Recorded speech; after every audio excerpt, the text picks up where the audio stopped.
Let's take a look at some additional features found within Google Calendar that help with your scheduling. So to start off, we're going to come back to our test event here, and I'm going to click on Edit the Event. Now let's say instead of test, this was a quiz, and every Monday I gave a quiz. I'm going to change this time so it reflects more my 2 o'clock class.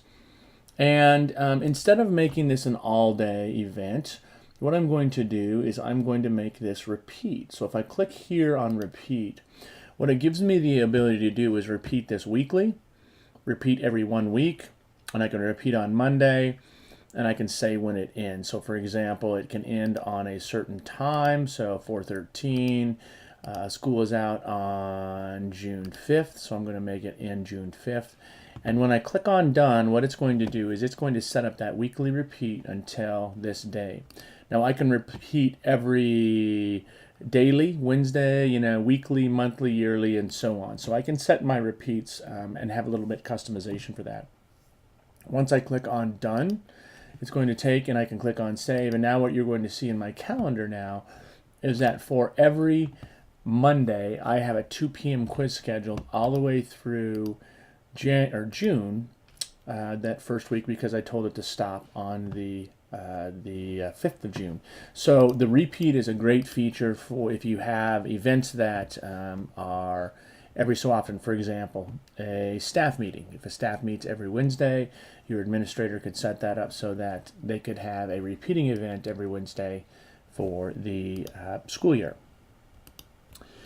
Let's talk about printing your calendar. So some of you may have the need to print out a calendar. Maybe you're giving it to another colleague, a student, something like that. So here's what we can do. If we come over here to our More tab, you notice that we have 2 options, a refresh and a print. Because I'm in month view, whenever I click on print, whatever view I'm in, it's going to actually try to print that view. So I click on print here. I'm going to bring this up a little so you can all see that. And you notice it's going to give me the look and feel of the calendar that I currently have. Whatever calendars are turned on over here are also going to be show up when I print this calendar. I can change the font size, orientation. I can even make it black and white. Now here's another feature that I think is really handy.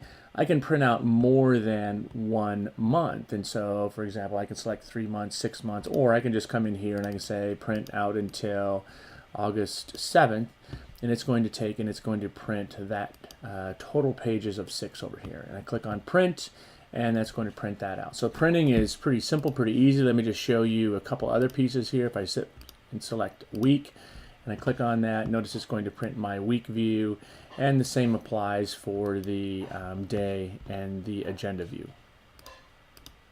Let me show you another feature that I think is really handy, especially when you have multiple individuals and you're trying to figure out when a good time to meet is. So I'm going to come back here to my team meeting view here, and I'm going to click on that and I'm going to edit it. Notice over here I have all of these individuals that I've invited. And I want you to also notice over here I have, instead of event details, I have find a time. So what that does for me is it takes a look at all of the calendars for the individuals that I have selected here, as long as they've shared their calendars with me. And what I can do is I can begin to go in and figure out what times work best for the other individuals. So I'm going to click over here on week view, and notice that it starts to put in the different items that I have on my calendar as well as other calendars. And so if I were to try to plan a game or a meeting, then I couldn't do it here or either of these 2 days, because these are both full day events here. So that find a time feature is very cool in terms of an opportunity for you as an individual to try to determine what time works best.